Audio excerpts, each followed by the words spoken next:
নকলে নকলে নকলে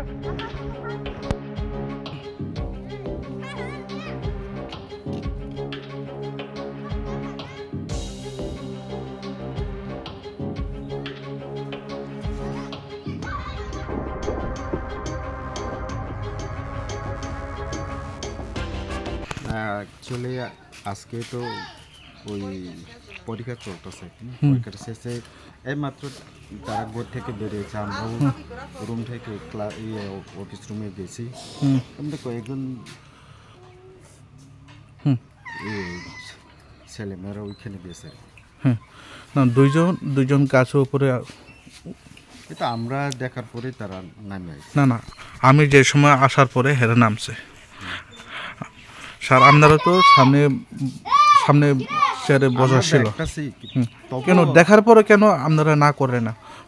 যদি গাছের থেকে যেমন পরে দুর্ঘটনা ঘটলে এর দায়টা কে নেবে তাকে ঠিকই কিন্তু তবু আমরা দেখতেছি ভবিষ্যতে এরকম যাতে না হয় আমরা অনেক তো আমরা ওর দায়িত্ব নিয়ে করতেছি দেখভাল করতেছি তবু হঠাৎ মাঝে পোলাপনের তো সেটাই করে আর কি